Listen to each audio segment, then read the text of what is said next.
My name is Nourn. I was born in a Thailand refugee camp around the time in 1980. That was a few years after the Cambodian genocide, in which my mother fled. I remember just feelings of loneliness, of always needing my mother, of being hungry. Then shortly after 5 years, we were sponsored by an American family. And as I grew up like any young child of refugee parents, it was really hard for me to, and my family, the hardships, right, of being refugees, my mom to support us, just really how to assimilate in a society and a culture that really didn't accept refugees or welcome.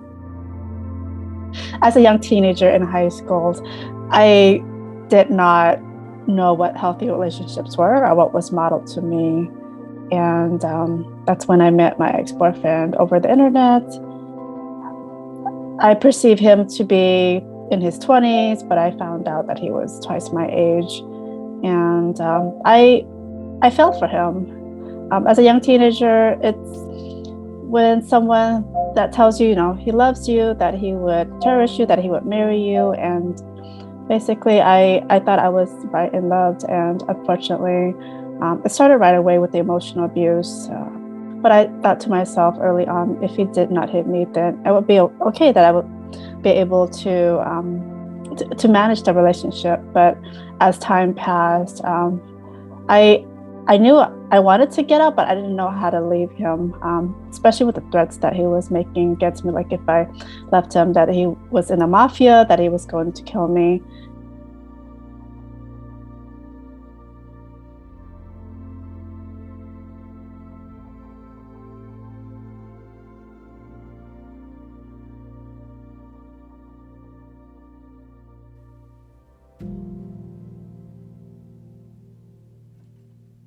And he said that as long as I kept it quiet and tell anyone, that he was going to not kill me and my family.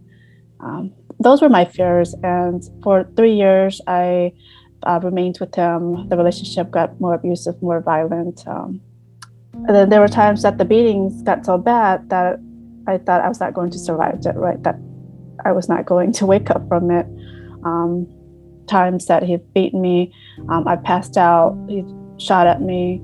But I continued to, for my own safety, couldn't seek help or protection because I didn't trust anyone would believe me, right?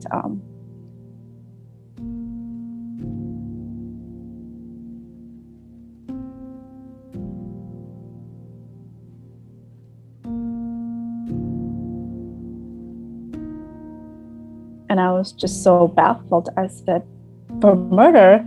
I said, I thought they were going to protect me. Like, did they not understand what happened that night, right? So they ended up charging me first-degree murder. I was arrested through the whole trial process, and a judge ended up sentencing me to 35 years to life without the possibility of parole because the judge felt that I was more culpable. Basically, he said I let a mad dog off a leash. And yeah, I mean, I was really victim blamed, and I could not believe that the system that was supposed to protect domestic violence survivors instead criminalized me, right? But fortunately for me, after a few years, after about 5-6 years, the courts itself, through an appeal, realized that I should have never been sentenced to life without parole.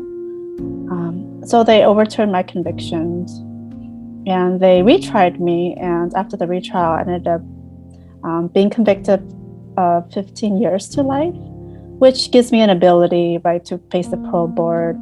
But I realized that I learned, I think after a few years before I was transferred to ICE, that despite being a permanent resident, that I would be facing deportation, that I would be deported.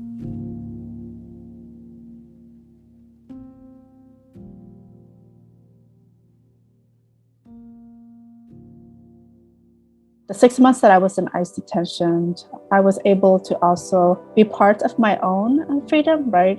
Share my story. Even like strangers that I did not know wrote me and encouraged me to keep fighting, that to not give up.